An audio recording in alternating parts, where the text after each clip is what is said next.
Well, if that wasn't a brilliant way to kickstart a season, I don't know what else is. The very first episode of the newest season 7 of Game of Thrones opens with Walder Frey addressing his praise at Riverrun. Walder Frey asks everyone if they're wondering why he would call them for a second feast, and as everyone sips from the goblet, Walder stops his wife from drinking, saying that he wouldn't like to waste good wine on a woman. Going on further, Walder taunts the Freys for murdering a mother of six, murdering a pregnant woman, and betraying a king who came in trust of their house. It is then revealed over the Freys vomiting blood that Walder Frey is indeed Arya Stark, or otherwise known as No One, who has been hiding behind Walder's mask. Arya Stark then tells Walder's wife to inform anyone who asks that the North remembers and that winter came for House Frey. It is quite interesting for us to note that in the current title credits, we have a new edition of the Citadel on the map. There is a storm led by the oncoming White Walkers along with what seems to be three giants, one of them bearing uncanny resemblance to One.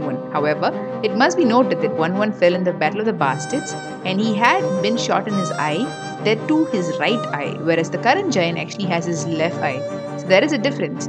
However, it is also important for us to note that Jon Snow was a hardcore believer of burning the dead so that they don't get reused by the Night King. Bran finally makes it to the wall with Mira Reed and they meet Edison Tollett, to whom they introduce themselves.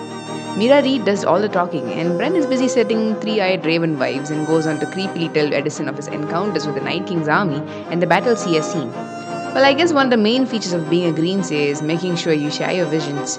Edison Tollett is convinced and he lets them enter. There is a meeting held in Winterfell with the Northmen where Jon Snow re-emphasizes the need to train all Northmen regardless of gender or age.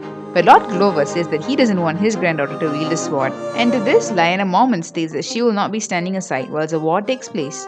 Sansa Stark tells Jon Snow to punish the family of those who are disloyal to him, when Jon says that that is of no use and that his decisions as a king will be final and binding. Sansa and Jon thus have a row over Sansa undermining him with her comments in front of the rest of the Northmen, where Jon shows his frustration at Sansa not being serious enough about the oncoming attack by the White Walkers.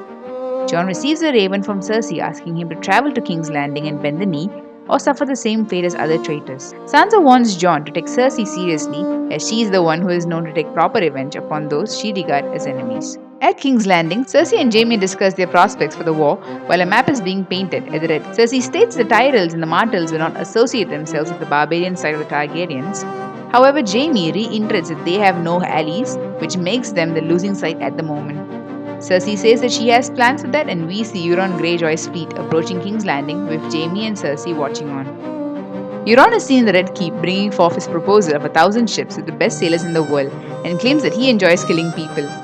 Cersei asks what he asks for in return when Euron states that he has always wanted to grow up and marry the most beautiful woman in the world.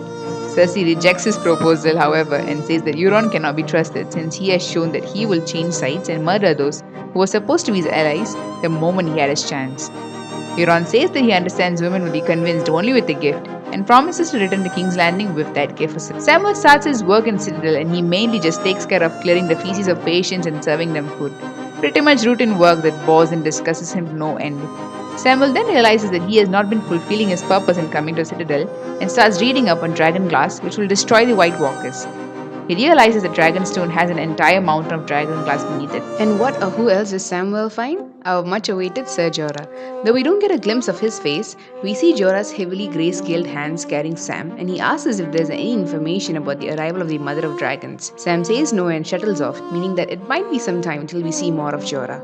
Someone we see leaving his dreams out a little at the moment is Tormund, who watches Brienne having a duel with Podrick at Winterfell and says that Podrick is a lucky man. Nice compliment, but not one that Brienne is after, as we see her concentrating on Littlefinger, who seems to be cozying up to Sansa. Too much for good though.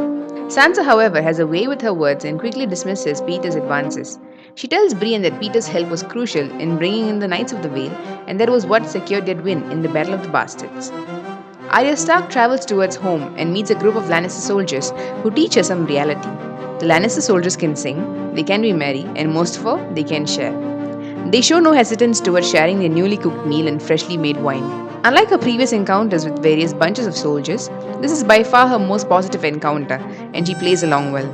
One of the soldiers shares his expectations for his newborn child to be a girl, since she won't leave him for the war. It is here that we see Arya pondering almost sadly about something. Could it be her thinking about Ned Stark, since he was bitter about Arya's interest in warfare?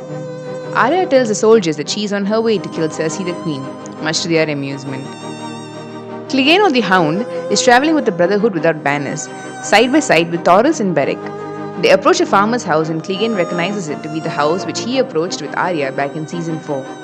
They discover that the farmer and his daughter have committed suicide, knowing that they won't be able to survive the winter. Clegane in his usual style rejects the claim of the followers of the Lord of the Light when Taurus asks him to stare deep into the burning fireplace and verbalize what he sees. Clegane starts having a vision of the wall, a mountain like an arrowhead, and the oncoming army of the White Walkers in the thousands. It is very well possible that the Hound is starting to have visions of the future, considering that he is visualizing the exact location that Jon Snow has ordered for the wildlings to go to, that is, the Eastwatch by the Bay. He is maybe starting to form his arc as the next person to represent those who follow the Lord of the Light. Clegane even starts showing remorse and begins burying the dead farmer and his daughter, whilst the rest sleep, and he even makes an attempt to say the same prayer that he had previously heard the farmer say. Daenerys arrives at Dragonstone with a horde where she revels in the atmosphere of her birthplace. She removes Stannis Baratheon's sigil banner and moves to the map room where she asks Tyrion, "Shall we start?" Considering that the Mother of Dragons has probably spoken the least of words in this episode, fans might be surprised, but we'll definitely be hearing more in the next episode of Stormborn. That's it for now, guys. We'll be having a review of the latest previews released for the upcoming episodes, so don't miss out on them. Special thanks to Manoj Kumar, the very talented violinist. Do check his page out with the link in the description. Please like, share, and subscribe to Bioscripts Entertainment for more videos on GOT.